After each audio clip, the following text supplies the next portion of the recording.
Good morning, everyone. If you can see my screen, we will start the class.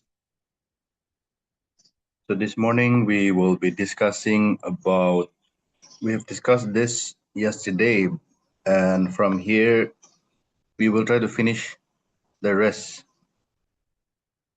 This morning we will try our best. If not, if we can't finish, then we will carry over to the next class. So today the discussion will be all about industries and commerce in Nagaland, infrastructure and the startup policy of the government and the various schemes. So let's begin.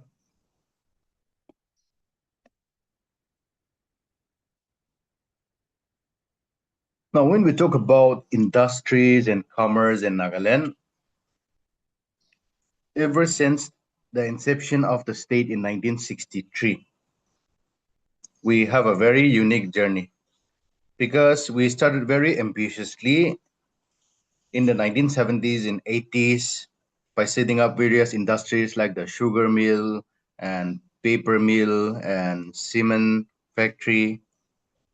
But then we soon realized that we face a lot of hurdles in the form of infrastructural challenges, insurgency challenges, and so on. So now, after that era is over, we are not establishing any big factories in industries, but now the focus is on private entrepreneurship, digital commerce, textiles, handlooms, and mineral wealth. So this is the focus as of today. So let's run down history and see how we progress as well as industries and commerce is concerned. So in 1965, the government of Nagaland establishes the Department of Industries and Commerce. So earlier it was called Directorate of Industries. Later it was renamed into Industries and Commerce Department. And the aim of the department was to start and build an industrial base in Nagaland from zero, from scratch. So early efforts focused primarily on identifying raw materials of the state and promoting traditional cottage industries like handloom, weaving, and handicraft. Then in 1970, this was nearly 60 years back, Nagaland forms the Nagaland Industrial Development Corporation Limited, which is known as NIDC, under the Department of Industries in Commerce. And it was a Nagaland state government undertaking. And this NIDC was to act as an industrial catalyst, means to provide financial assistance to entrepreneurs and to develop industrial estate in the state and also provide loan to entrepreneurs and to push state's commercial ecosystem. So we will now see how the journey of NITC and industrialization began in Nagaland. So this is in the year 1970. I'm just running down the chronological period so that we understand that this is how we progress. So in 1970, after the formation of NIDC, in 1971, we have the Tuli paper mill. So to capitalize on the state's massive raw materials available in the form of bamboo, the Nagaland Pulp and Paper Limited, NPPCL, it is known as NPPCL. It was started in the year 1971. It is situated in Tuli subdivision in Mukokchung district, and it was structured as a joint venture between Hindustan Paper Corporation Limited and the government of Nagaland. So 1971 is the year when the first industry is set up in Nagaland in the form of Tuli paper mill. A couple of years later, in Dimapur, we see the establishment of Nagaland Sugar Mill around the Banks Mile area. That is why for many years, even in early 19 during the 90s and early 2000, we used to call the 5 mile, 4 or 5 mile area sugar mill colony, no? Right now it is known as 5 mile, 3 mile, like that in Dimapur. So in 1973, the sugar mill, Dimapur sugar mill was set up in order to process locally grown sugarcane from the foothills. So for some time, it served as a major employment hub in Dimapur and supported thousands of regional sugarcane farmers and families. However, due to continuous financial losses, management efficiencies, and raw material supply bottlenecks, the mill eventually shut down. Okay, so this is what happened in the 70s. And in 1982, we have the fall of the Tuli paper mill. After a decade of setting up the infrastructure, the Tuli mill officially began commercial production in 1982. So this is the year when 1972 to 1982 to set up all the machineries and infrastructure, and commercial production started in 1982. But we will know that within 10 years it will collapse. Initially, it stood as the pride of Nagaland's heavy industry, but because of so many other factors like power supply problem, logistic failures, and high production costs, it crippled the operations. And the mill ceased production just 10 years later in 1992. Now, in the year 1982, the government also sets up the Vaziho mini cement plant. So this was funded by the Northeast Council, and it was set up in Phek district, and it was executed by the Nagaland State Mineral Development Corporation. Because in Miluri region we have high grade limestone deposit. In order to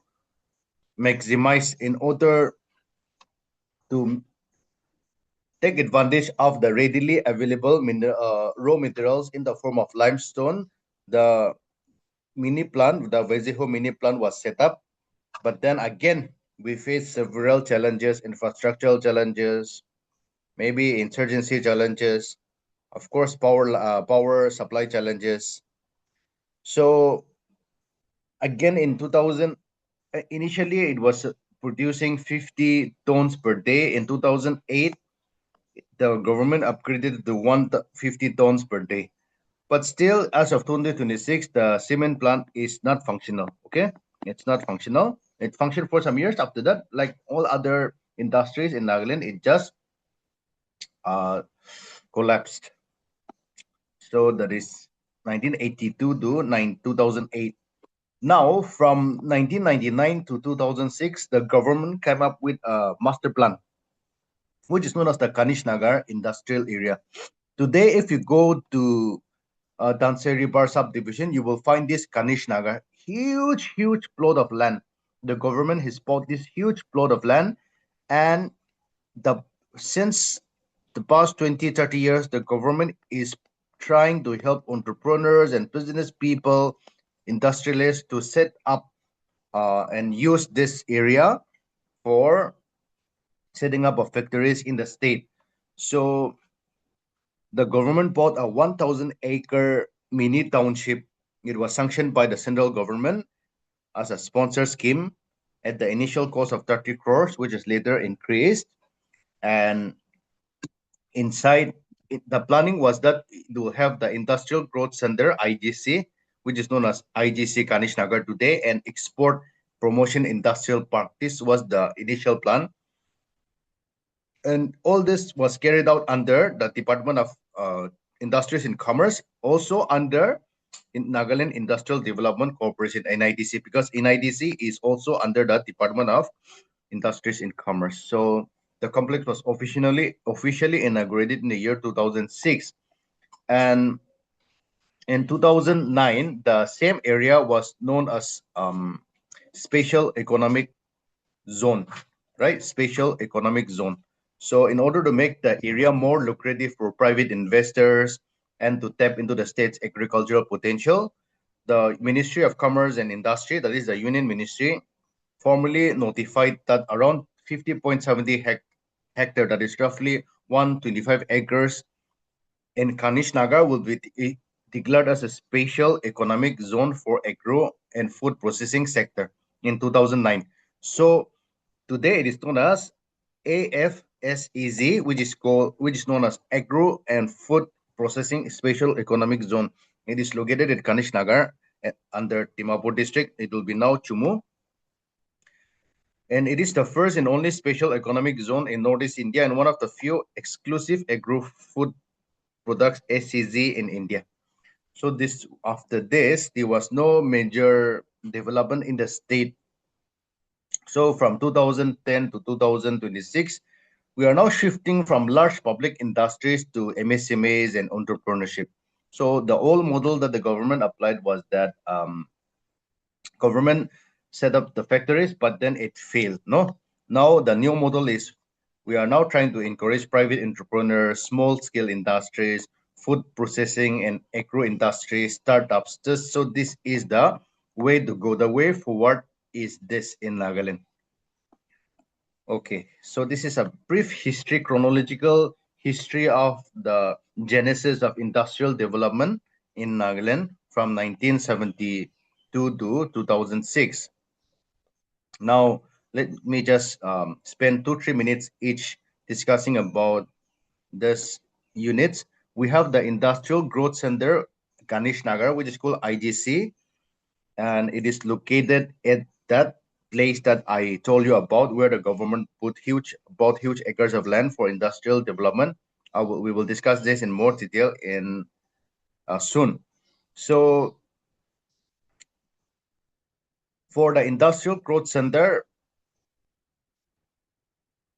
the the IGC occupies 345 acres, and out of that, 150 acres has been utilized for providing built-up infrastructure.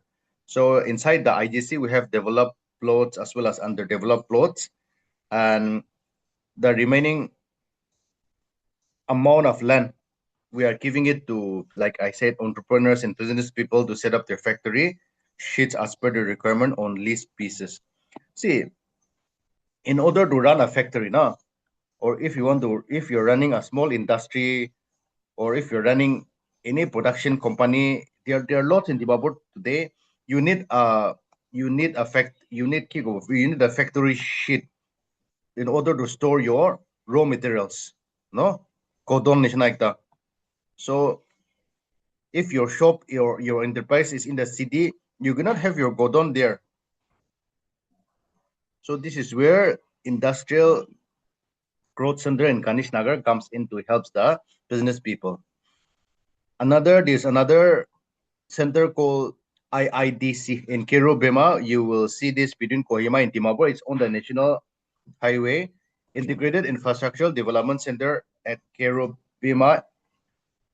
And inside the IIDC at Kirubema, we have developed plots, internal roads, power, water, telemarket complex, administrative building. All these are constructed inside the IITC.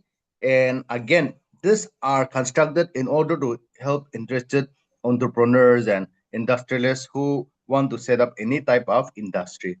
So right now, there is a mineral industry growth center at the Industrial Infrastructure Development Center, Kerubema, which is completed, and it is currently producing hollow blocks, concrete hollow blocks, load-bearing paver blocks, and checkered tiles, which are used for road pavement, road pavement. And there are two more infrastructural development centers that are currently under construction at Tuli and Zaruki. Okay, so this is Integrated Infrastructural Development Center, Kerubima. So why I'm telling you all this is because itya Nagalandi government pra kulia industry kan ki aje inga boli do now paper mill, sugar mill ito kan do nai hoji na. So ito kan ni pachikina aje. Okay. Now, let's spend 5-10 minutes discussing about the cement plant and the tulip paper mill, how it was started, and why it collapsed soon after it started production. So, like we have discussed, the Nagaland Pulp and Paper Company, it was established in 1971-72 area. It was a joint venture between the Hindustan Paper Corporation Limited and the Nagaland state government with an equity participation of 7:1. So the company was take 7 and Nagaland government 1. Now 7:1 ratio there. He started this Nagaland Pulp and Paper Company. And the mill was commissioned in 1982 after all the construction infrastructural development was ready. And it had an installed capacity of 100 metric tons of white paper per day. Commercial production started in 1982, and the paper that was produced was of high quality, and there was also a particular brand of paper that was produced called Naga paper with a watermark, which gained national recognition. But then within 10 years, the production came to a halt due to various technical and financial problems. And ever since 1992 till today, we have tried so many times to revive the industry, but nothing is working. So after it stopped, this is the condition of the mill today. If you go to Tuli area, you can see it.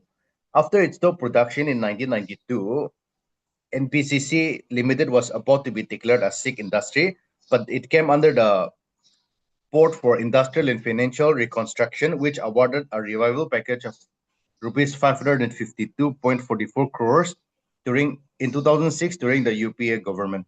Okay, and the Cabinet Committee on Economic Affairs also sanctioned the amount next year in order to initiate the revival process of the paper mill, and the ministry released 54.6 crore as the first phase of revival. So the government tried to sanction money way back in 2006-7 in order to revive the paper mill. So all this I get it from newspaper reports only. As per an RTR report, it revealed that rupees 36.76 crore was expended by HPCL and BPCL between 2007 and 2009, and a revised TPR submitted in 2009 for this 679 crore gained approval in 2013 again. The ministry released 100 crore in September 2013, of which 60 crore was allegedly misappropriated, leading to halt in the rehabilitation. So we know that the government tried to intervene, the ministry tried to intervene, it sanctioned money, but then we don't know the whole story. But apparently there was misappropriation, there was corruption, and this led to a halt in the rehabilitation process of the paper mill. Now, in 2016, when the present government came to power, it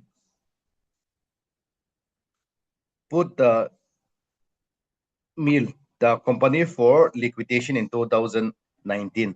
After that, as of today, it was reported in a newspaper that now the paper mill is owned by a company called 3A Capital Services Limited. He acquired major shares of the Nagaland Pulp and Paper Company (NPCC) Limited in November 2023. Why they bought this sick industry? We don't know. We don't know the politics behind it. I have also not discussed this with anyone, but there might be some reasons why they have bought this dying sick industry, which is not producing anything for the past 30 years. So now, earlier the state government in the ratio of 7-1, it used to own 12% of the mill. Now, after the Mumbai-based company, Capital, what is that? Capital 3A Capital Services Limited, it owns 96.49% of the share. But even after they own the, even after they bought this company, there's no development in the past 2-3 years. So one theory, this is just a theory, but one theory floating around is that to commercially produce paper in this day and age, ito to commercially viable bin, okay? No company in the right frame of mind will now buy a 30-year-old company. Ito infrastructure ganto ektabi loboli nai. It's all outdated na. Machine nutun ani nai kurubo lagi. But then if you look at Nagaland today, raw materials bin nai ito mogan. So why do you think the company even bought this? Yeah, for me, I fail to understand. I just know one theory. That's it. But if you have any other theories that is in your mind. Just imagine you have an industry that ran in the 1980s, and ever since for the past 40 years, it has been lying like that. All the machineries are outdated, and all the machineries are now in a non-functioning state. The raw materials that used to be available in the 70s and 80s they are no longer available. And why would you even buy such an industry? Tell me. I don't understand.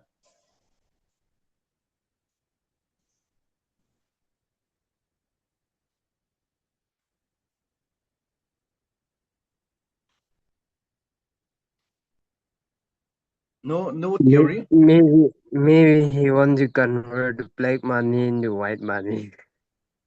But that is not the way to convert black money into white money, right? By just buying a sick industry. Could try, but because all this are done via government transaction, no. So okay, right, good try, thank you. But I'm not saying you are wrong. We don't know. I also don't know why they bought it, right?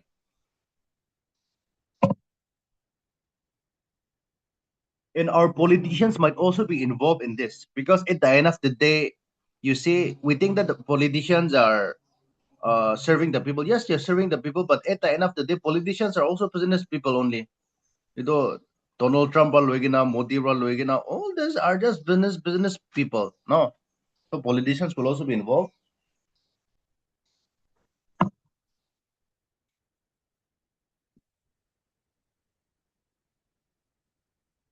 Okay, so revival is still a long way because there is no power available to run the industry. There's no raw materials available to run the industry, and nothing less than 1,500 crore will be needed to replace and overhaul the machineries for paper production.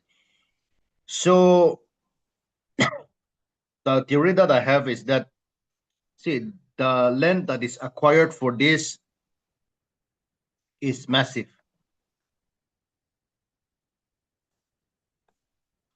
Now,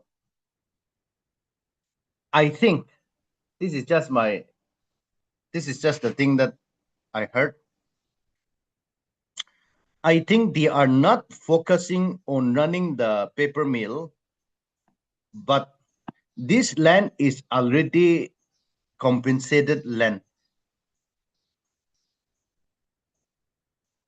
This land is already compensated land. The land does not belong to the community anymore. Nah, because already pusar kini loja do.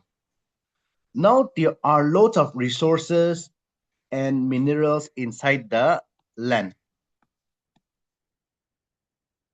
So maybe they want to extract these minerals and resources. Ito big that theory hobo pare. But I think the landowners will come up with an argument saying that we sold the land, but we did not sell the minerals inside the land. The minerals, whether it is oil or precious stones or whatever it is, it still belongs to the community. Ini ka kubo pare, community brado na.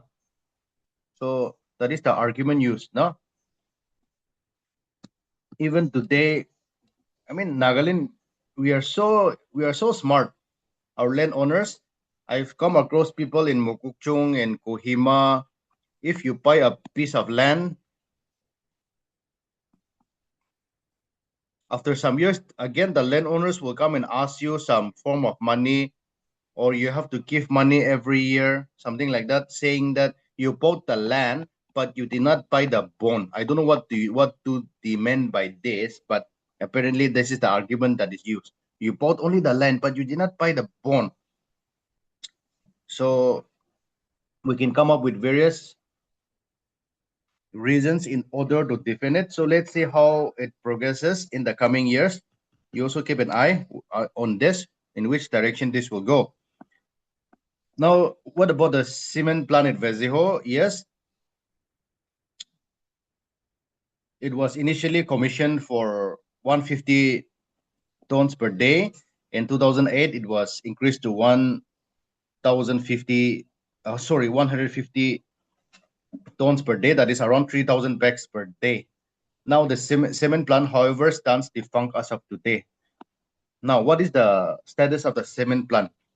Again, it was reported that in 2025, we don't know the name of the we don't know the name of the company, but Chief Minister himself said in the assembly that a private investor has reportedly taken over the operation of the mini cement plant in Veziho under Milori district after signing a MOU. So with the government, right? So again, we don't know why the company, which company it is. We are not really sure. But again, our company has reportedly taken over this cement plant. I don't think the company has any plans to revive this also. So you also maybe ask around and maybe research a little bit why companies are investing money buying defunct sick factories like this in Nagaland. Okay, this was often asked in exam in the previous years. That's why I just included it. So there is a there is a location near Timapur, Dansari, near the old Dansari River Bridge. So we have structures like this. Okay, whenever you go to Timapur, you will see this urban hut, and actually it was constructed for the promotion of handloom and handicraft in the state. So the weavers and craftsmen of the state can display their products for sale on rotation basis. That was the reason why they constructed this. This is also under the department. Okay, now that's in brief about the department. I mean, the chronology of industries and factories in Nagaland. Now let's look into detail. Ito, if we study about the department, ito time di jani how industries and commerce are flourishing in Nagaland. So let's look at the department. Department di jay namukan sabo. What is inside the department? What kind of schemes are implemented by the department? At that time, we will have a clear picture. Okay. Once you study Department of Industry and Commerce, then we will definitely know the state of government intervention, or mukan adi entrepreneurs kan startup kan kuti we will definitely know. So let's begin studying the Department of Industries and Commerce. Yes. So Hekani is the advisor, but the minister for the department is our CM. Like I said, in the department, there's a father and a mother. So father will be from in IAS or NCS. So Ramnikhan IAS is the secretary for Industries and Commerce. So department can be either headed by commissioner, secretary, or secretary. Some departments like Agri, they use APC, like I mentioned yesterday, Agriculture Production Commissioner. And the director is P. Tokoka Sema. So these are the four who is who of the department. Now, the Department of Industries and Commerce, they are focusing on four areas. One is MSME, second is food industry, textile industry, and startup. For your exam purpose, you please study all this four in great detail because Nagaland MSME laga condition ki aze, food industry kini ka aze, textile industry kini ka aze, startup policy ki aze, what are the schemes that are available for the entrepreneurs. Okay, so let's study all this one by one. Let's start with MSME.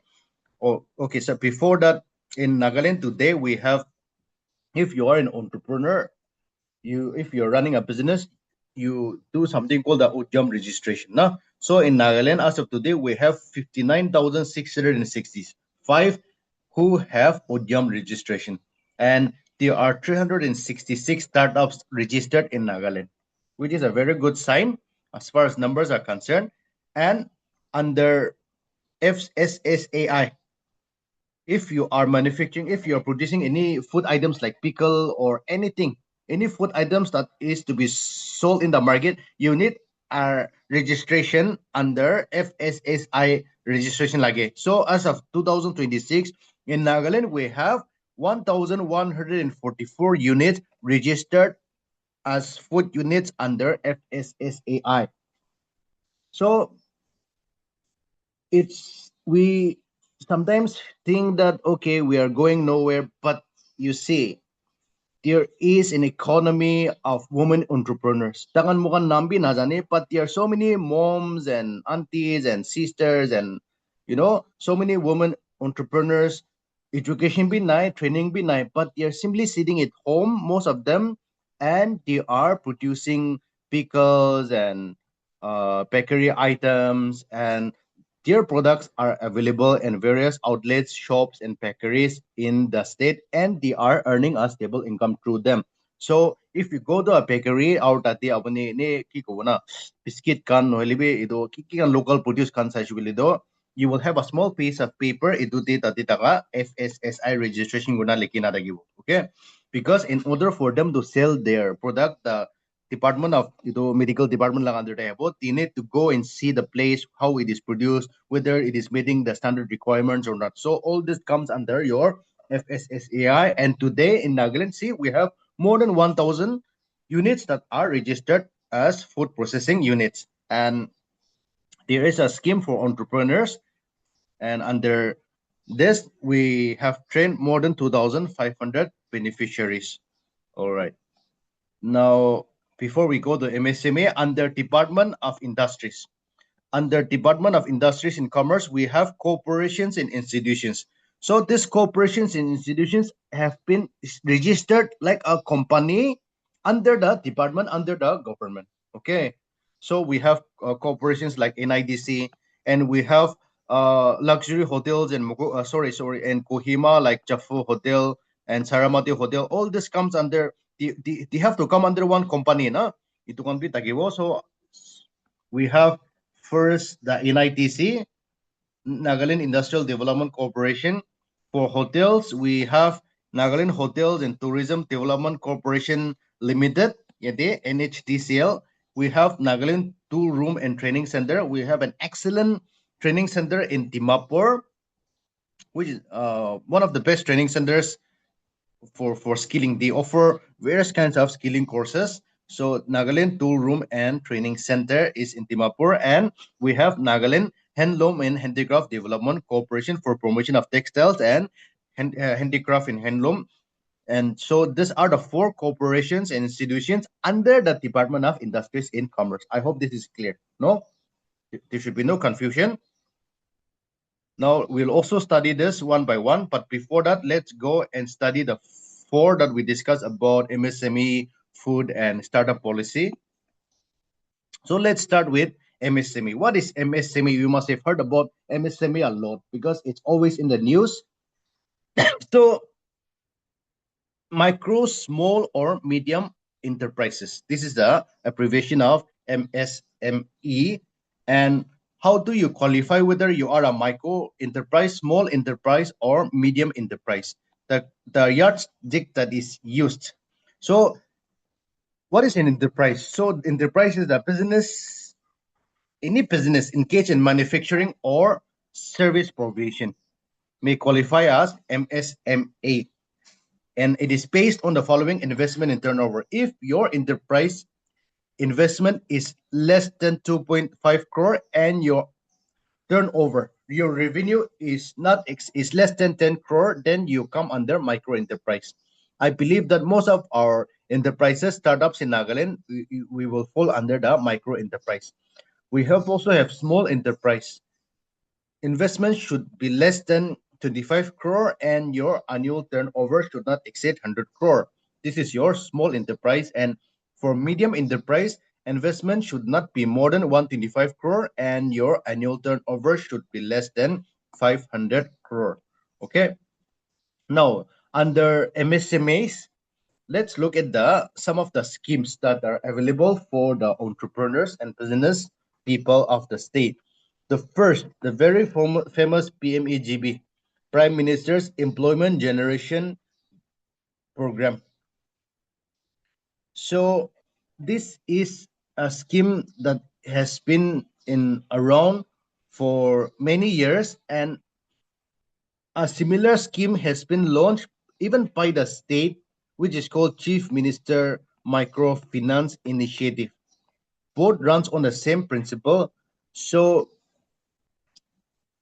the aim of this scheme is to generate sustainable employment opportunities in rural and urban areas. And what they do is that if you are running a business enterprise, the government gives you loan along with subsidy. Subsidy matlab you don't have to return this part of the money. So 15% to 35%, it will calculate based on your business infrastructure. So usually subsidy you'll get around 15%, 25% subsidy. That means if you are taking a loan of, let's say, 20 lakhs, you're taking a loan of 20 lakhs to set up your business. And so out of this 20 lakhs, what will be the subsidy portion? 4.5?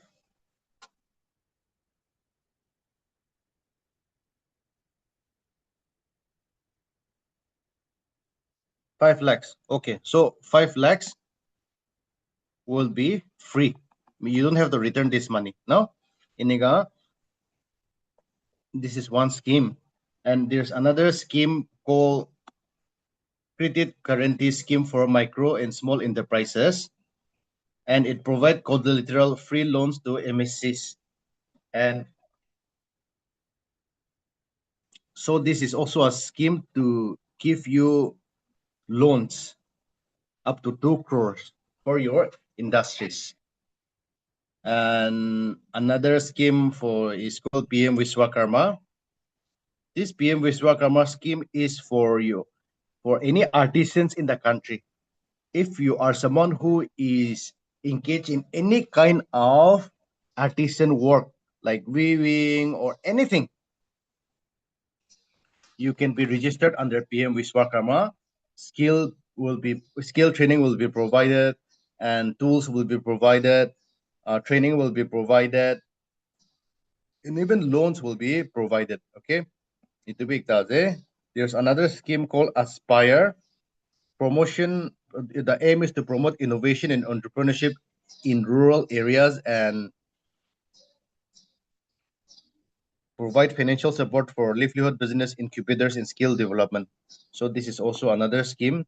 There are just so many schemes under the Department of Industries and Commerce for promotion of business, skilling, and entrepreneurship. Another is your RAMP, which is known as Raising and Accelerating MSME Performance. The aim is to improve access to market, finance, and technology for MSMEs. All this. Another is Kati Kram Yog Vikas Yojana. This is specifically set up for Kati artisans in the country, and they provide subsidy for Kati production, interest subsidy, and marketing support. So these are some of the schemes. You can also make a systematic arrangement of all the schemes that are provided under this sector. Let's now go to, okay, just before that, just few months ago, on 10 March 2026, our Chief Minister highlighted MSMEs as the key driver of jobs in entrepreneurship in Nagaland. So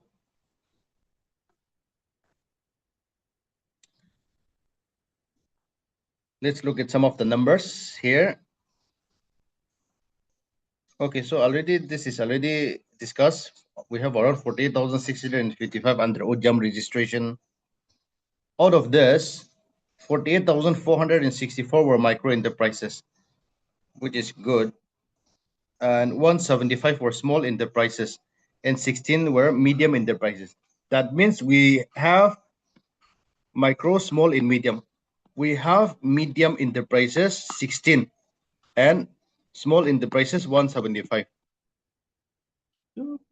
Even if you have no idea about them, there are lots of industries and enterprises and entrepreneurs in Nagaland who are working hard and making good deal of money.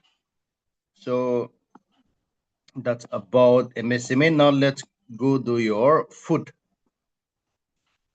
industry. Under food industry, we have a major scheme which is called PMFMA scheme And the full form is PM, Formalization of Micro Food Processing Enterprise. This scheme, it supports micro food enterprises and they provide again credit link subsidy up to 35% of the project cost. So if your project cost is 50 lakhs, then you, out of 50 lakhs, 35% will be your subsidy portion. And it provides, the scheme also provides training in entrepreneurship and product specific skills. It also gives seed capital to SAGs members, which are recommended by the NSRLM. And as of today, we have 372 applications sanctions under this scheme and 6.9 crore rupees dispersed to 3,797 SAGs in Nagaland and 2,338 beneficiaries trained. So the scheme component is that, like we have discussed, it provides credit link subsidy to individuals and groups of micro enterprises. It helps in branding and marketing support, support for common infrastructure, seed capital to SAGs, and capacity building. For this scheme, there is a common incubation center that is set up in the School of Agricultural Sciences, Nagaland University, Metsibima. And if you are a food entrepreneur, you can use this facility.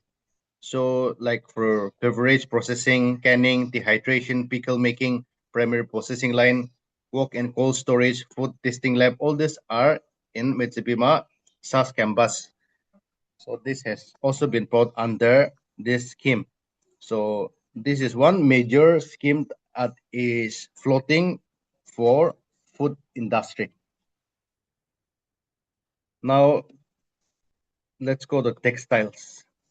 We have a textile division in Nagaland, which is called Nagaland Textiles Division, which is under the Department of Industries and Commerce. And the aim of the Nagaland Textiles Division is to preserve traditional weaving, to empower artisans and boost the local economy through vibrant tribal craftsmanship. And the scheme is aligned, the division is aligned with the Ministry of Textiles, Government of India, and it supports handlooms, handicrafts, and fashion. So I'll just show you the schemes. Under this, we have various schemes like National Handloom Development Program, National Handicraft Development Program, Samart Scheme for Capacity Building in Textile Sector. So you see now, like I've been discussing since yesterday, there are so many schemes. There are more than 1,000 schemes for young people, for farmers, for entrepreneurs. If you want to do something in life now based on your talent, the government is ready to help.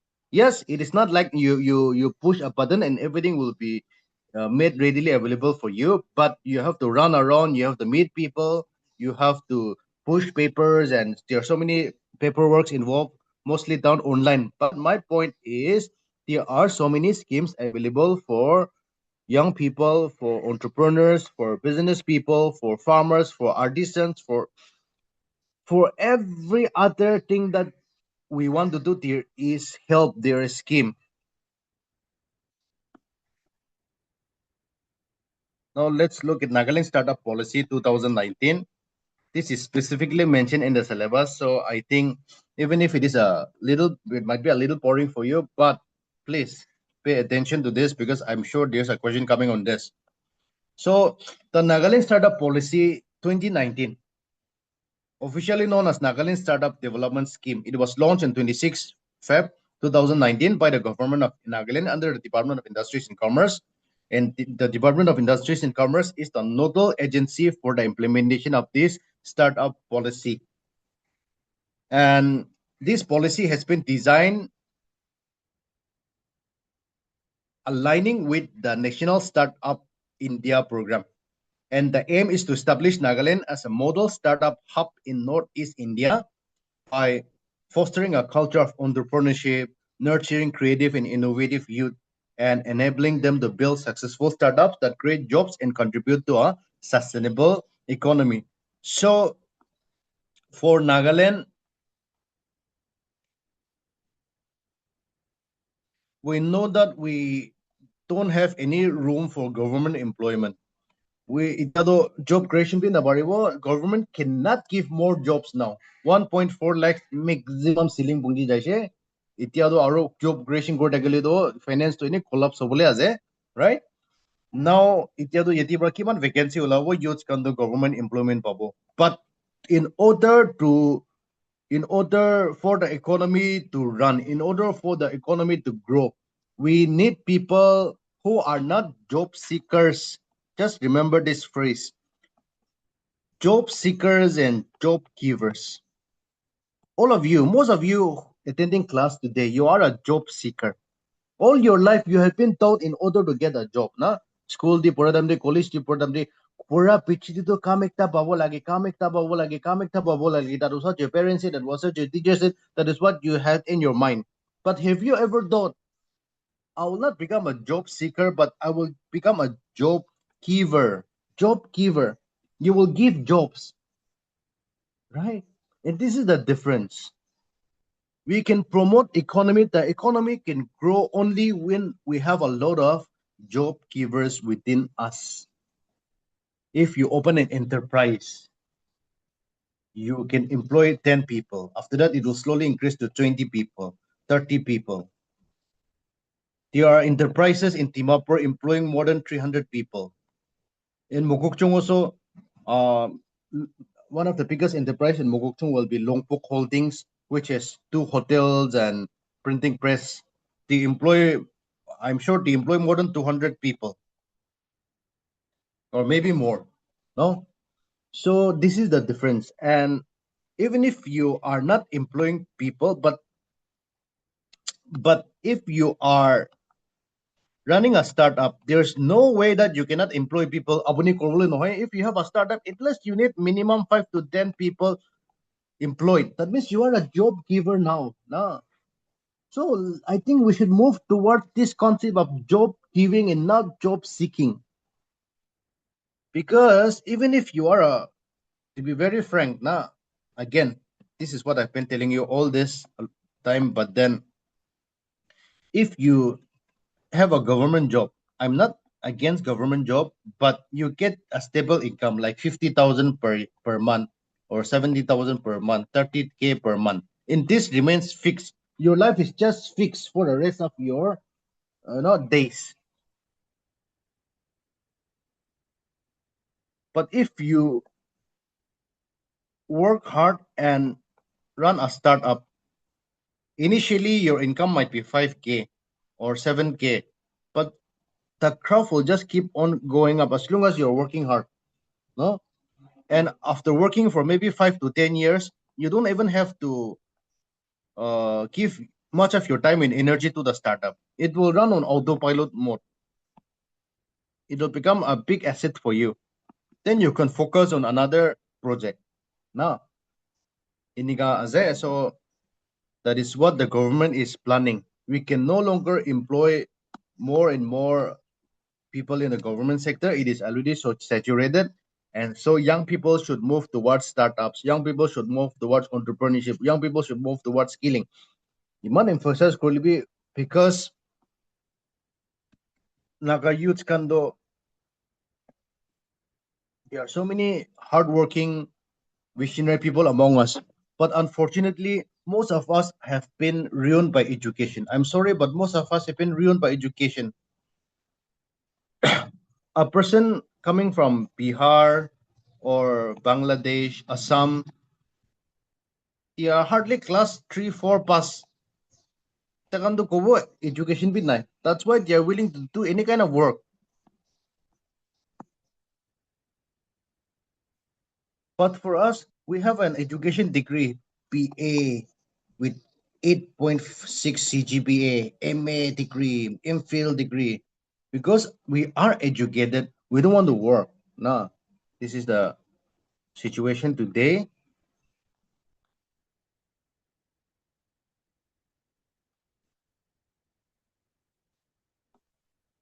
So before we go into the details of startup policy, we have 366 startups registered in Nagaland. You see, not all the startups will be making money, but still we have 366 startups registered in Nagaland. And out of the 366 registered startup, we are employing 1,200 people collectively. That means all the startups have employed collectively more than 1,000 people. So we have given jobs to more than 1,000 people. Amazing.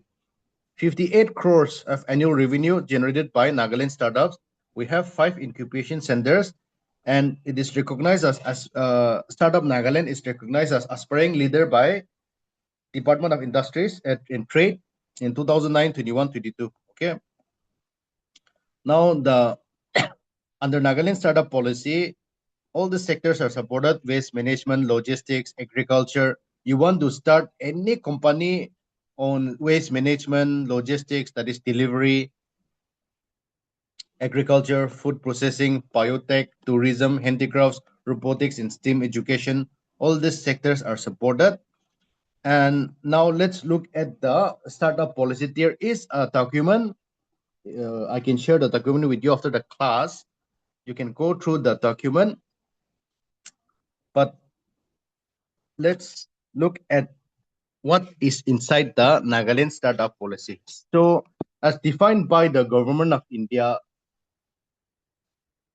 Startup Initiative, an entity can be considered a startup. This is the criteria for an entity or an enterprise to be called a startup.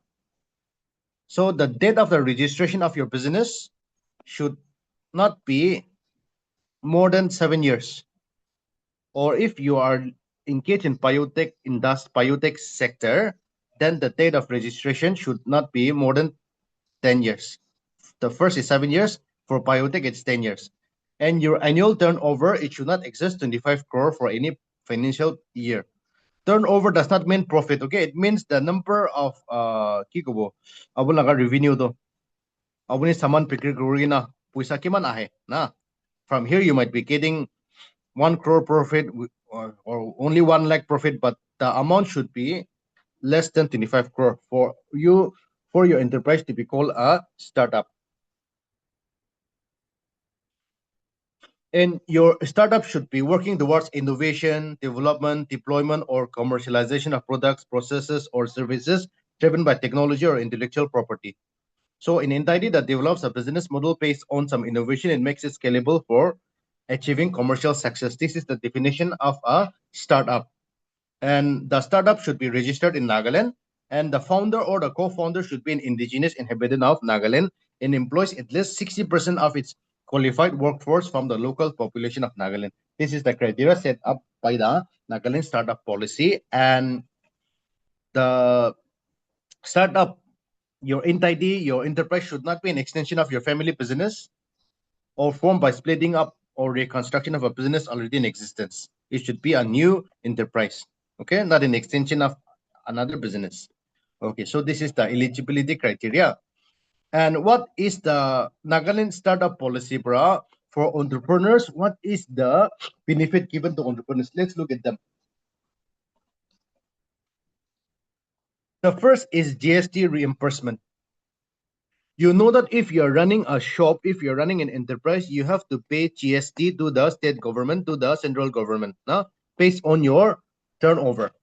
So Nagaland, if you are registered under Nagaland Startup Scheme, it says that startups shall be eligible for annual reimbursement of state GST paid in sales of goods and services for a period of 3 years up to a maximum of 1.5 lakhs per year per startup. See, this means that apuni kiman state GST pay kore, government will subsidize this for a period of 3 years.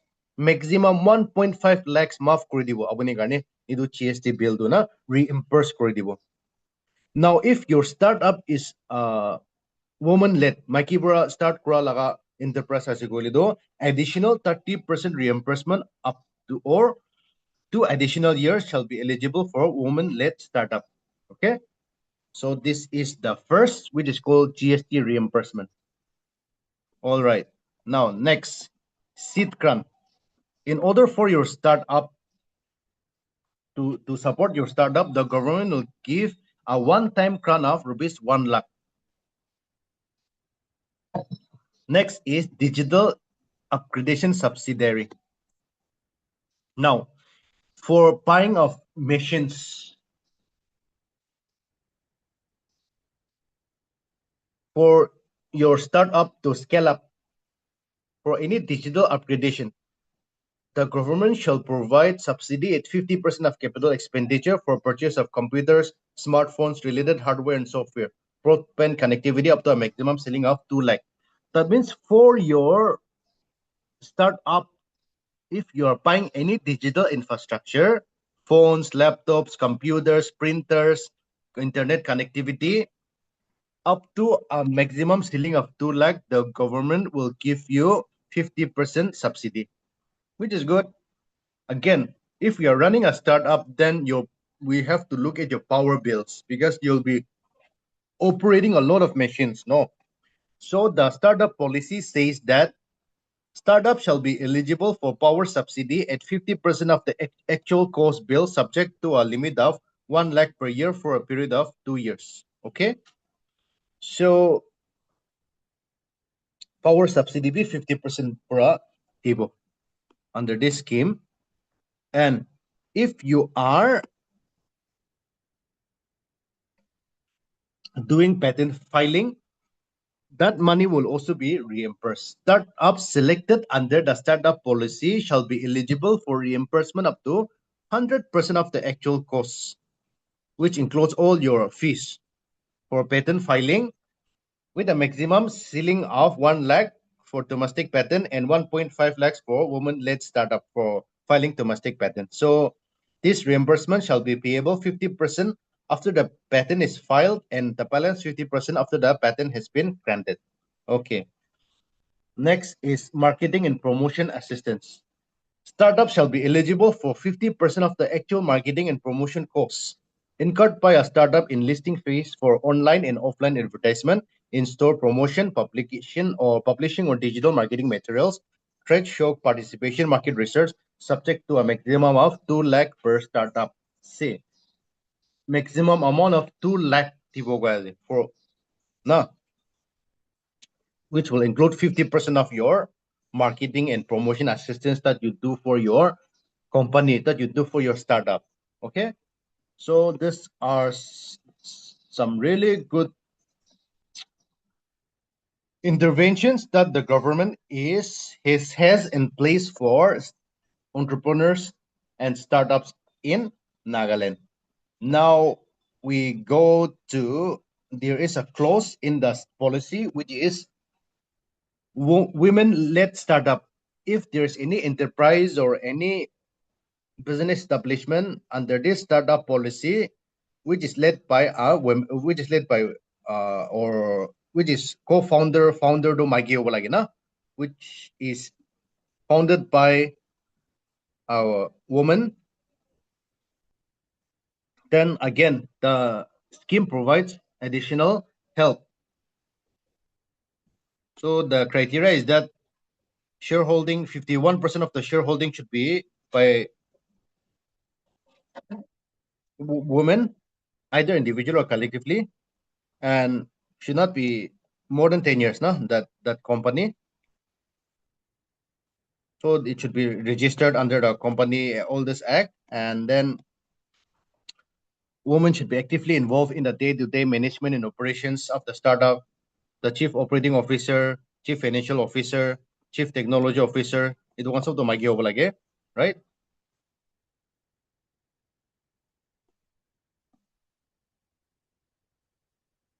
Okay, so what is the special incentives for women-led startups? Support for migration to digital marketing. So for women-led startup, if you want to scale up the advertising and maintaining e-commerce platform, the scheme shall provide support up to 4 lakhs per woman on startup for digital marketing, social media advertising, all this. So this is the first help for women-led startup. The government will provide support up to 4 lakhs for digital advertisement. And if you are running a website, or e-commerce platform. All these bills, your government will help till 4 lakhs. Next is promoting women role models. The state shall highlight successful women startup and leaders as role models to inspire and motivate aspiring women startups, showcasing their achievement and sharing their stories through social media platforms and Startup Nagaland portal. Ini makingi promote ko di buka aja itu do. And milestone-based seed funding. There is a seed funding called milestone-based seed funding, and under this, the state shall fund 1.5 lakh per women-led startup to a maximum of 10 lakh startups per year. And under this seed fund, there will be a seed fund. Now, from that fund, various expenditures for women-led startup like cost structures, TPR presentation, all this shall be looked after. And there is also a fund called Empower Her Fund. So in amount of rupees 10 lakhs per year shall be reserved for incubators, NGOs, women organizations, institutions, societies, and buildings working towards empowerment of women. This means that if you are an NGO or a institution or anybody working towards upliftment of women, you shall get assistance from the Empower Her Fund. Look, all these things are existing in the policy, but I also, maybe it's there, but in reality, I'm assuming that it is there, but maybe sukuba do tekanai de.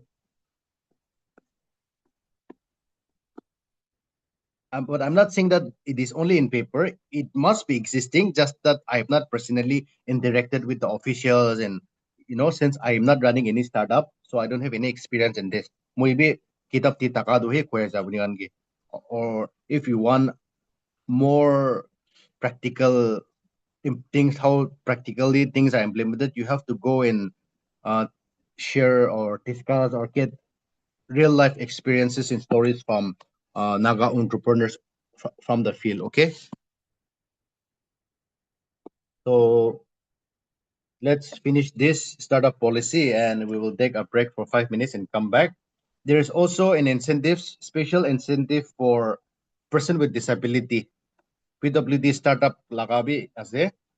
And because the state is committed to encourage persons with disabilities or differently able people to run startups. So we have startup incubation program for persons with disabilities. So amount of rupees 5 lakhs should be allotted in a year for organizing the event. This means that the money will not be given to them, but this amount of money shall be utilized for giving training and seminars and knowledge sharing events for PWD startups. So in order to raise awareness, build confidence, and inspire others within the PWD community, the state shall recognize best PWD for contribution to entrepreneurship, innovation, and community development. So ikta award tibo PWD kan laka majo din na, takan encourage karule, and the government will allot rupees 5 lakh for this initiative. So the state shall encourage the development of product services that directly addresses the unique needs and challenges faced by PWD. PWD startups in collaboration with the state recognized incubators shall be encouraged to identify areas where innovation can help address unmet needs within the PWD communities. PWD kan key lagi na any product or services that will help in the betterment of life for differently able people. Itu laka kweze. Okay? And for this, the state shall allocate rupees 10 lakhs per year as research and development. Okay, so all this are included in the PWD incentives in awards category. Now, there are five, sorry. There are 5 incubators for under the Nagaland startup policy. Incubators means if you are an entrepreneur with a startup and you don't have the machines now with you right now. You need digital infrastructure, you need some printers, or you need you need dehydrators, you need various kinds of machines, but these machines are not available with you. So you can take the help of incubators, or you, if you want to go and learn about various business, also you can go and learn from there. Nagaland, we have 5 incubators. First is the YouthNet Incubation Center. So what they provide is workshop, mentorship, food processing, laga, handicraft, tourism, agriculture, and logistics. If you're someone who is working in these areas, you can definitely go to YouthNet Incubation Center to learn. Next is Edu Center School of Business. This focuses on co-working spaces, mentorship, and training programs. And I've seen the programs in colleges. Naga Boats is another company, and it is also an incubator under startup, STEM education, science, technology, and robotics and coding. So if you are someone who is into science education, robotics, and coding, then this incubators will help you. Next is Nagaland Tool Room and Training Center. Yes, there are so many courses and offered under this. This is also an incubator. And next is NILIT, so National Institute of Electronics and Information Technology, if IT, cybersecurity, and low data analytics and management, all this are covered by NILIT. Okay, so there is a document called State Startup Ecosystem Ranking, less than 20 pages, I think. Nagalan laga startup policy laga do, tati paura takan analyze ko na tiginaze. So if you read this, it will be very helpful for your mains exam. Reform Area 1, institutional support. Reform Area 2, infrastructure, funding opportunities, market access and reach, ecosystem capacity, focus on innovation and sustainability. This is a small document. I will share you after the class. Please go through this. Now, let's take a break. But before that, now, after we come back, we want to look at, I also want to hear from you. You also tell me, if you look around social media or newspapers and in your daily walk of life, please come up with at least 5 to 10 startups in Nagaland that are really doing well. Okay, that are really doing well. I'm sure you know most of them. Nah? So which who can be role models for the youth? There are so many startups in Nagaland that are really flourishing and making annual turnover is maybe in 50 lakhs, 1 crore, and more than that for most of the startups. Okay, please come up with such names. And yeah, Beauty Barn is one. So we'll just make a list of all this, and we will just do some case studies, and we will go to the next part of the syllabus. Okay, let's come back at 8:15.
Okay, so we are back. And now let's gather the startup lakan nam gando.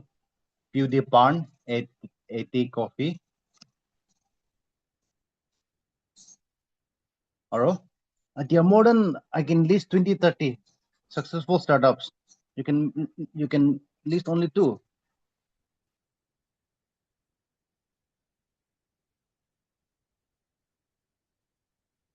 We need to know in yes in Korea Organic Private Limited Paste and Jaloke, Food Gathering, Utsuyu Ohanki, Islando, okay, Bambusa Express, yes. What else?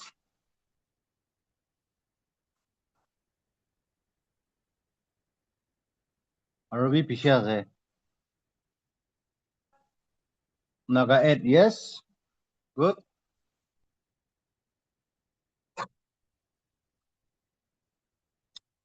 Aro, come on.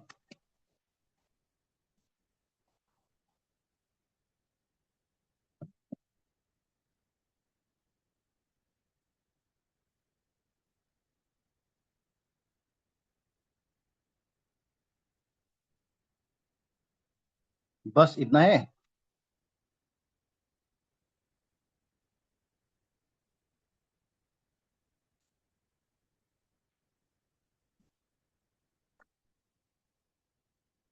Okay, so there are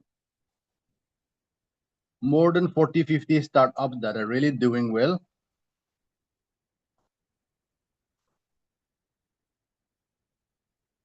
Yeah, okay. Catch collection. I think the sale waiting trace kanna. Kake marketing. I think that's a Instagram online marketing platform. Analia Beauty Private Limited. Yes. Rumbling Spoon, Naga Food Tribe. I think Naga Paul Express is also doing well.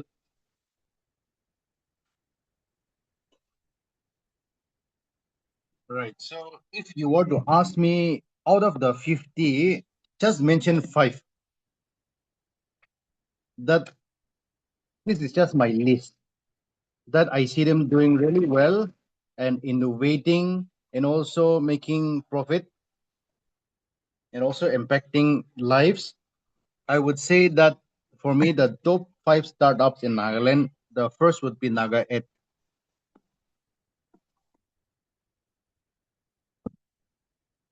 So they are working in the field of education. Their work is so good that now even Nagaland government is asking their help, meaning to implement some of their projects in the schools. And Who founded NagaEd? NagaEd was founded by Kivisa Tusanyo. I think this guy was in Australia for many years. And Shiroi Lili Saja. And their aim is to improve education in the areas like Nagaland, frontier tribal districts, and states like Nagaland by delivering quality courseware, teacher training, digital learning infrastructure. And it was founded in 2001, I believe. Since 2021, not 2001, NagaEd has grown significantly, securing pre-seed investments from Australia, Singapore, and domestically, becoming the first Naga company to receive foreign direct investments. So you see, they have connections, and because the the work that they are doing is impacting a lot of students in schools and so many people, and they are the first company in Nagaland to receive foreign direct investments. And the company raised $2.5 million valuation seed round and achieved 300% user growth year on year. So strategic partnerships include Niti Aayog. They also partner with Niti Aayog in his TMA in Nagaland Department of School Education. And no, there are just so many things that NagaEd is doing. And they also implementing CSR projects, I believe. I've met with some of their officials and they're really, really smart. And it's just so inspiring that we have Nagas like them today who are working in education. So this is the couple. I'm assuming that they are a couple who founded NagaEd. Yes, so this is my first pick. Now, if you ask me who is the which startup is your second, I would say it's AT Coffee. AT Coffee, the success of AT Coffee and how it is impacting farmers and so many young people employed there, and how it has become the first specialty roasting company from Northeast India, founded on July 2016. Is the first specialty coffee roasting company from Northeast India. It is rooted in tradition and committed to uplifting the coffee community. I think now they have so many cafes and even school of coffee, something like that, no? So this is one enterprise that is really doing well, founded by Lichan Homchoy. So this is my first and second. Yes, my third and fourth might be an odd choice, but coming it from a guy. But since we are talking about startups and how successful they are, next is Analia Beauty. Yes, I don't use their products, of course, but then I see how they are growing from strength to strength every passing year. Whenever I go to Timapur, I see their huge, huge signboards. I think they also have a school of makeup, something like that these days. And so Analia Beauty is founded by Analia Zimomi. She was a makeup artist from Timapur. And now I've visited their website just for this class and just top class. And yeah, I am so amazed that there are so many products listed in their website, and all these products are made and manufactured by them, no? Because takkan to brand kita ho jai se to. So this is a very inspiring startup. I mean, ito Kim Kardashian laga wipes ekta hai jai na. Ito Analia Beauty laga dito.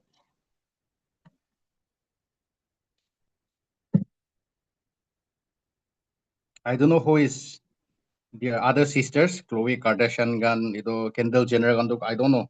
Tangan la family do kung kunase, but then every time we see the ads in Instagram, look, ito Kardashian, keeping up with the Kardashians, ni sinak daw jay.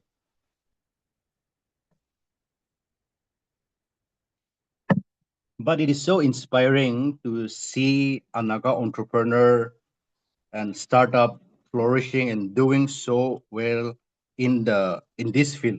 Okay. Yes, the this is my third pick. My again my fourth pick is similar to Analia Beauty. And for many years, this company has been selling Korean skincare products. And the company becomes so successful, the startup becomes so successful that I think since 2023-24, they are even manufacturing their own brands of skin products. And the name of the company is Beauty Barn, right? Yes, it was founded in. I even for the first time I visited their website just to prepare for my class, and again the amount of products that they have in their website, skin. I'm a person who uses very little, all this, just some oil and some toner and serum. But then look at this skin. Yeah, the press quality. There'll be so many products: makeup, hair, body care, all this.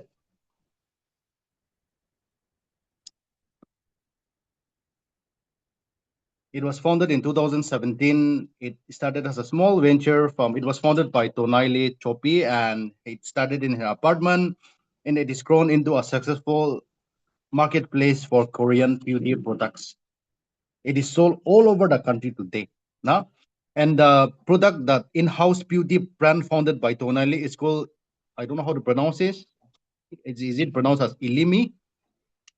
Yeah, if it is pronounced as Ilimi, Ilimi is the name of the brand. And under this brand, the the produce so many, I don't know, we don't know any Magela products, lip gloss ko na, lip liner ko na, lipstick ko na, but I've seen this in their websites, and they are also doing very well.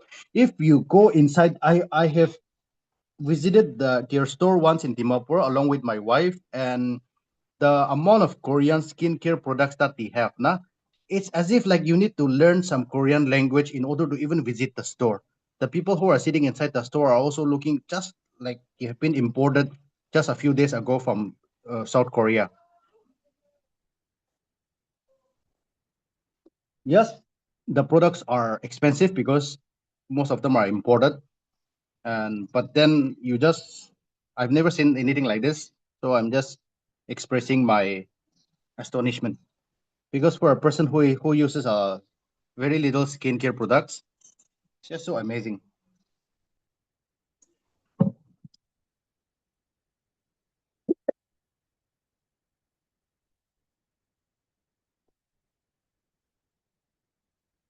Okay, so she is the founder of Beauty Barn. You can definitely visit their website if you want to know more about. Yes, the fifth one will be Island Law. Sorry, this is not 2024, it must 2014. So Ilanlo is Nagaland's and Northeast India's pioneering e-commerce platform. It is founded by Indi Sinablongcha and Lipok Uzakam.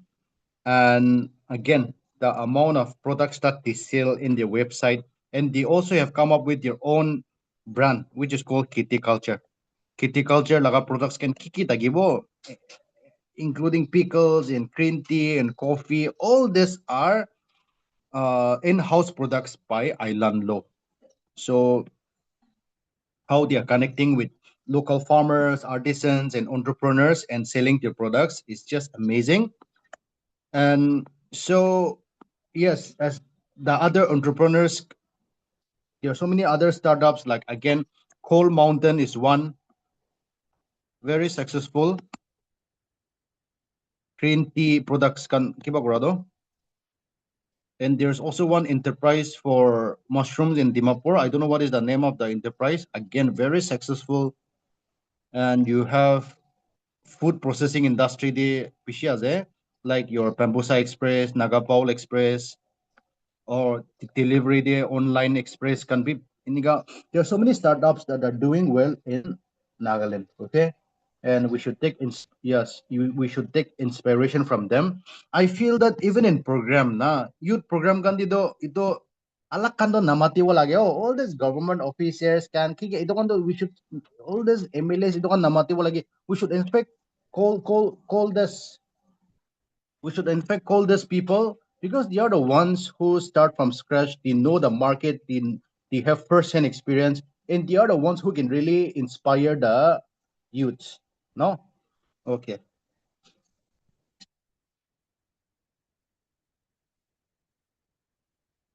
Okay, Konger Acritic. Yes, this is the one that I was talking about. I think they are specializing in shiitake mushrooms, no?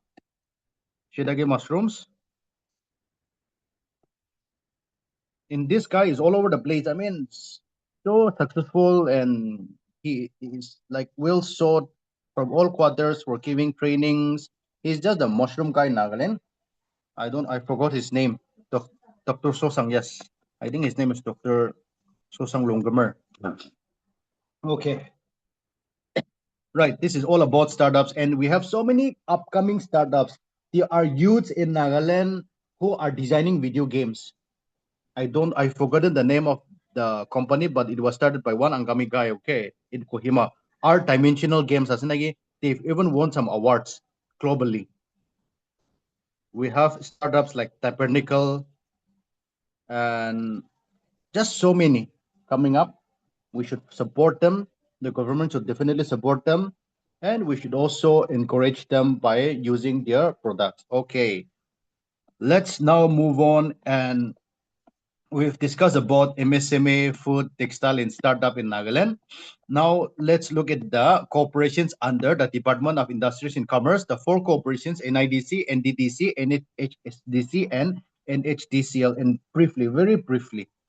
Now, NIDC was established in 1970 to promote industrial growth, infrastructure development, and entrepreneurship in the state. And NIDC, what does NIDC do? Special economic zones, industrial estates, export infrastructure, right? We have discussed about this in the earlier slides as well. Skill development and training, digitization. So NIDC office is in Dimapur, and today we have under NIDC 30 industrial area in Nagaland, which are being allowed to entrepreneurs at subsidized rate. There are also factory sheets inside Kanish Nagar, no? Like I told you, spaces for keeping raw materials for your company. So this are also given out to or rented out to industrial units at concessional rates, and we have 30 number of open industrial space for again for industry purpose, for factory, for industrial units. And they also give loans to entrepreneurs at 12% interest rate. They also have National Scheduled Tribes Finance Development Corporation. Under this, they gave loans to ST tribe entrepreneurs and National Minority Development Finance Corporation, National Safai Kamchari Finance and Development Corporation. All this are looked after by NITC, which comes under in Department of Industries and Commerce. These are not really important for your descriptive answers, but I'm just showing you to let you know that all this exists under the Department of Industries and Commerce. They also give out rent. Rent, matlab, if you go inside the industrial estate run by NITC in Dimapur, you know, we have industrial plot, industrial sheds. All this have been given out to business people. And inside again Ganesh Nagar, you have standard design factory, factory sheds, open plots for processing zones, housing blocks. All this are given out again to entrepreneurs, to business people, to people who are running factories and companies and manufacturing units. Okay, they are giving out at concessional rates. And they also have residential complex in Dimapur supermarket area, which are given to middle income and lower income in economically weaker section of the society. So all these are taken after by NITC. This is the entrance to Kanish Nagar. Inside Kanish Nagar, you'll have buildings and factories and industrial units and factory sheets like this. Now let's come to NTTC. NTTC is also under the Department of Industry and Commerce. And for me, there are so many training institutes in Nagaland. There are so many skill training institutes in Nagaland. But whenever people ask me where do I go for training, I always recommend NTTC because NTTC they training power day, and uh the it is government run. So Takambra certificate, yeah, all these are very valuable even for seeking job in various department as well as in various private organizations. So I'll just show you the trainings that's conducted by NTDC. There are more than 2,600 youths that have been trained, 250 entrepreneurs supported by NTDC, 150 MSMEs supported. So this is a list of all the course given by NTDC, machinist course, certificate in toll and die making, multi-skill development courses, certificate CNC programming. For me, I've never even seen most of this. Mula sokurba dikai na one kila machine as welding fabrication, advanced diploma in multimedia, sheet metal fabrication, AutoCAD, Pro A. I don't know what all these are. Satya, we are all maybe related to architecture or car or absolutely no idea. Diploma in computer application, desktop application. These are just a screenshot of the trainings that they provide. They provide more trainings, and from time to time you will see advertisements like this every other week. If you look at Nagaland Post or their Instagram page, you will see advertisements like this from in TDC. For example, the latest advertisement that they posted was about this. So the last date of registration was 3rd of June 2026, and the conducted training for metal sheet fabrication, automotive repair technician, welder, automotive body painting assistant. All these are related to what is this? Car mechanic workshop related works. So this is one training provided by them. Another advertisement I saw that because NDCC has been also called the Center of Excellence Industry 4.9 Surujan, and it provides industry-aligned practical training in smart manufacturing automation to develop future-ready professionals. So automation, robots can kikikan laga 3D printers, all this technology softwares. They also have a lab for this, which is known as Center for Excellence Industry 4.0 Surujan, definitely funded by the ministry. They also train people and for career placement in countries like Germany. And yes, that's all about NTDC. Now, let's talk about your Nagaland Handloom and Handicraft Development Corporation. It is also a company or corporation started by the government of Nagaland in 1979, and its aim is to promote and develop traditional handloom and handicraft products which are unique to the state. So, how do NHHTC support artisans in Nagaland? By production of goods, Timapur centers and markets. There's a brand called Meraki Nagaland. So they market the products through this supply of raw materials, organization of fairs and exhibition centers for the artisans, and sustenance of Nagaland's craft heritage. And they also have a tying center, okay, for which the local artisans can use. And these are the services that are provided by NHTCC. And next is the hotels. Nagaland Hotels and Tourism Development Corporation Limited. Under this, they run two hotels, which is Hotel Saramati and Hotel Jaffa.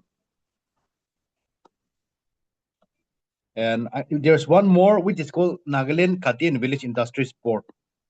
This is also under Industries and Commerce. Okay, this is called Nagaland Kati and Village Industries Port. So it is a statutory body established under this Act of Nagaland Legislative Assembly, and the port is not operating as a profit-making entity, but it uh, facilitates various schemes and initiatives to support entrepreneurs and small businesses in the state.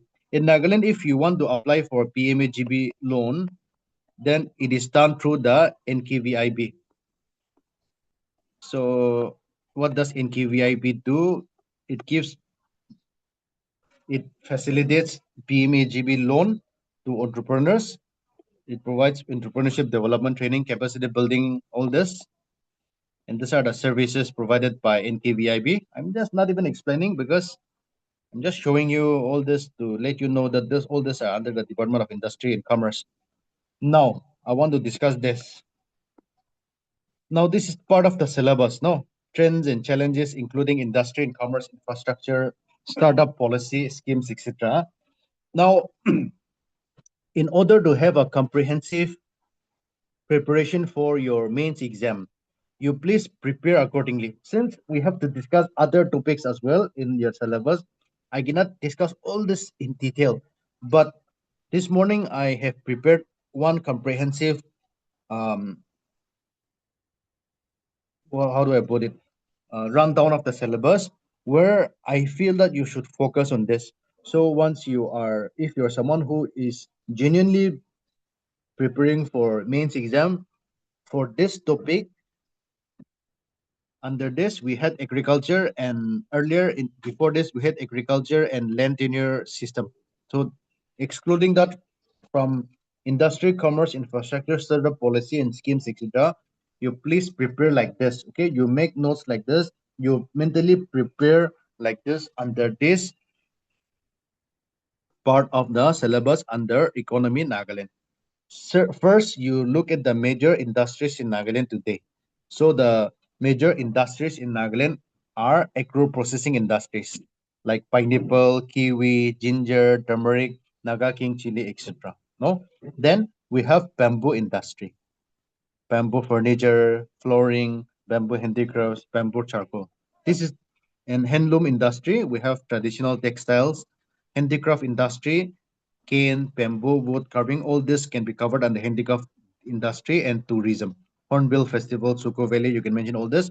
So all these are the major industries in Nagaland today. Madlab, we're not talking about a very big factory or manufacturing hub, but then all the small entrepreneurs and all the other startups and various manufacturing units today, whether you are doing it at home, we are doing it in a small factory or in a small manufacturing sheet. Today in Nagaland, we have these industries that are alive, and you can mention all about this under major industries in Nagaland. And when it industries in commerce. Now, commerce is about trade. Commerce is about buying and selling. So when it comes to commerce, our major trading partner, Nagaland's major trading partner,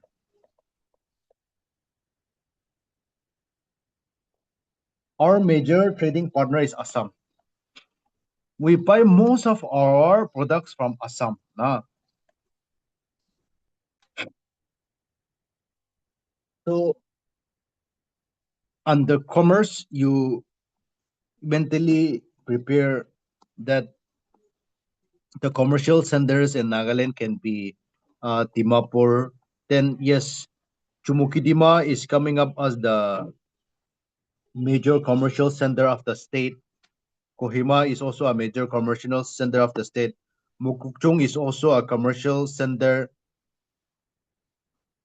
because it is located in it caters not only to the district of Mukukchung but also Longleng, Tuensang, Zanipoto, right? And then after that we you study a little bit about interstate trade with Assam, how we are buying most of our products from Assam, starting from the food that we eat, furniture, holibi, kiki, saman holibi, most of the things we are trading with Assam. And Nagaland, India also having this Act East policy. You study a little bit about this, and we should be having cross-border trade with Myanmar. It exists in paper, but we don't actually indulge in heavy trading with Myanmar, but paper dito, we have International Trade Center at Tan in Longwa. So, reality din na lagi exam purpose karni to ito kan likiwo lagi na.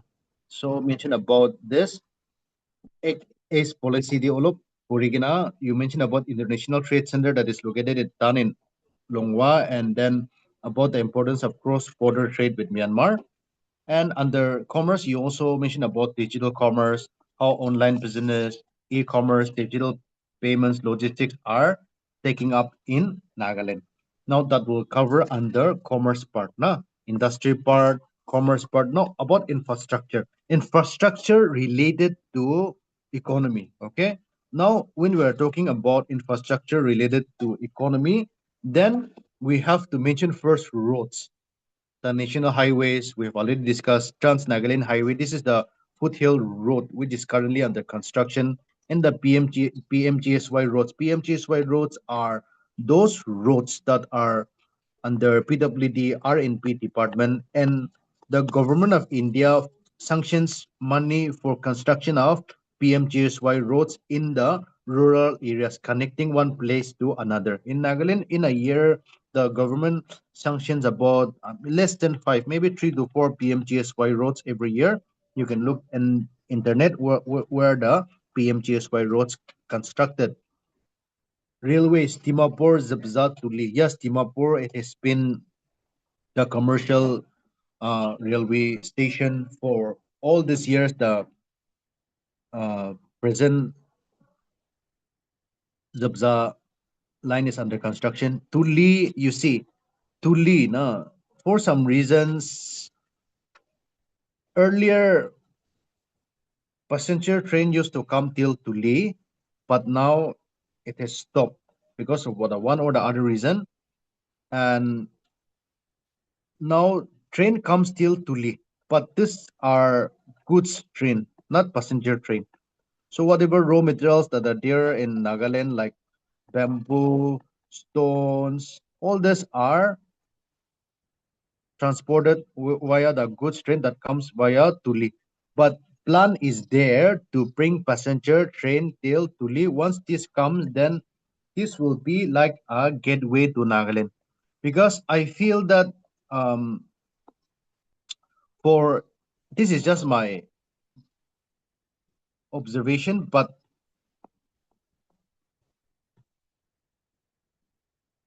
for Eastern Nagaland, for Eastern Nagaland, I feel that the government should develop Tuli because if you are someone from Tuensang or from Longlang or Nuklak Shamator Balido, for you to go from Nuklak to Shamator, from Nuklak to Timapur train station, how many hours you will take? More than 12 hours.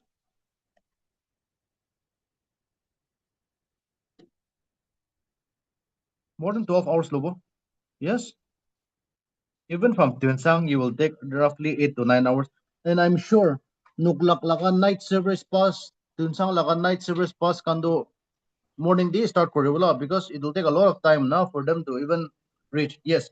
So now, but for if you are in Longleng or if you are in Tuensang, it is easier for you to reach Tuli. Tuensang, bro, you simply go to Longling 1 hour. After that, from Longling, you come to Changdungya, another 1 hour. After that, from Changdungya, you straight away go to Tuli, another 1.5 hours. So in 3.5 hours, you will reach Tuli train station. Now, and from here, you can go anywhere in India. So this is a strategic location. Tuli should be a strategic location, not only for adjoining, not only for Mokokchung district, but I also feel for the other districts because the commercial hub Dimapur is just so far away for Tuensang, Nuklak, and Shamatur, and even Tobu and Longleng as well. No. Okay, so airways is there in Dimapur. More maybe Kohima should have a separate airfield, digital infrastructure under infrastructure in order to do business, and we need digital infrastructure like internet, broadband, telecommunications, and then industrial infrastructure.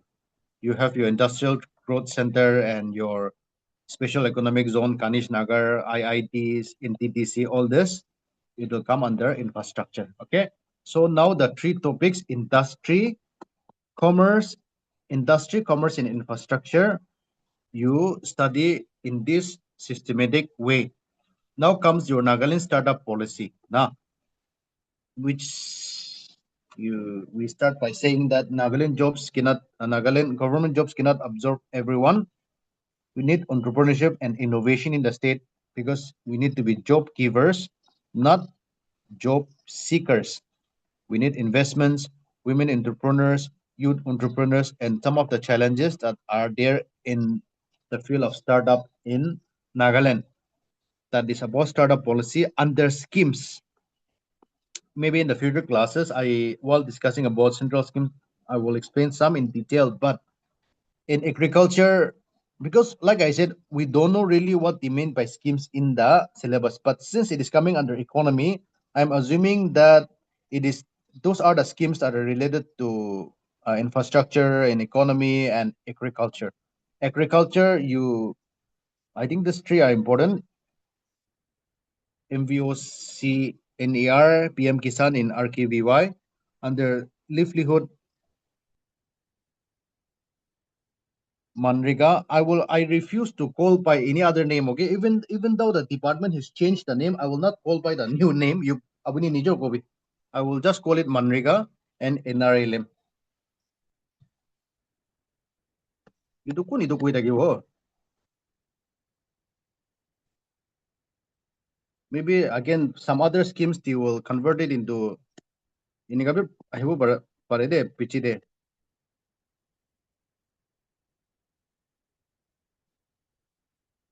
Present government is just so clever. Yeah, they think they can just fool us, na? The way they play with the mentality of the people also.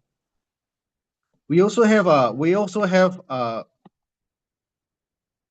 project called this PM Divine.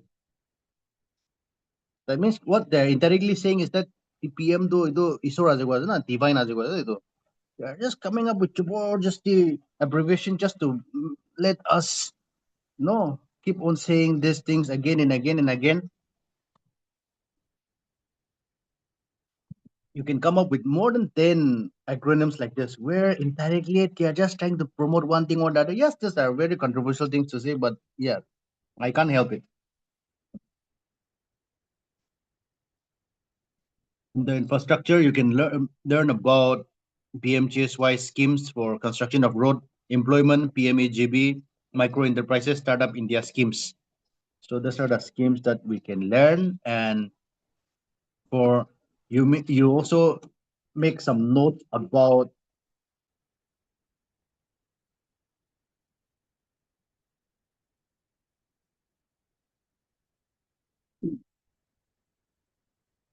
MSMEs because these are important for the economic development of Nagaland.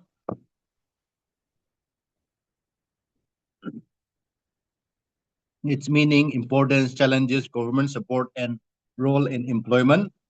And for the future of Nagaland economy, these are the things that came to my mind. We should focus on organic agriculture.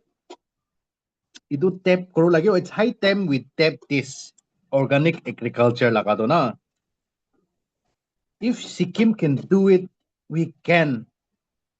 Mohami pariwo. Food processing. We have big scope for food processing in Nagaland. Tourism again. The amount of money that we're investing in tourism in the outcome do na ulap ni milyo. So I don't know how we should do it, but we need some more innovative ideas in order to bring more and more tourists into the state. If Meghalaya can do it, if Arunachal can do it, if Assam can do it, mukan kili na pare. Na Nagaland is also rich in bamboo, digital economy, border trade, renewable energy. All these things are the future for Nagaland's economy. You can also add points here. Okay.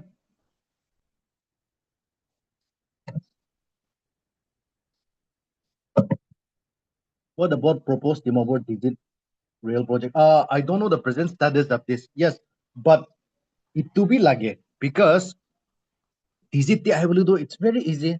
Already Digit is just near Sonari. No. So once you have a train coming, okay.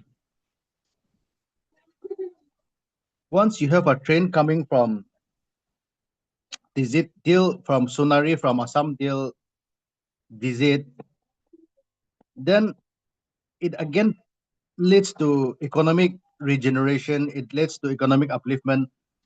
the whole portion of Mon can now have railway connectivity. So I'm sure that the government is looking into this. Now, some of the challenges that you will face is connectivity problem, transport costs, small market. We have a poor industrial base, power supply erratic, investment, land acquisition problems, skill, manpower, youth unemployment, value addition, and marketing. Okay, so these are the challenges that is there for economy of Nagaland for trade, commerce, and infrastructure. So you please systematically make notes on this. So by Monday, we will discuss some questions from here.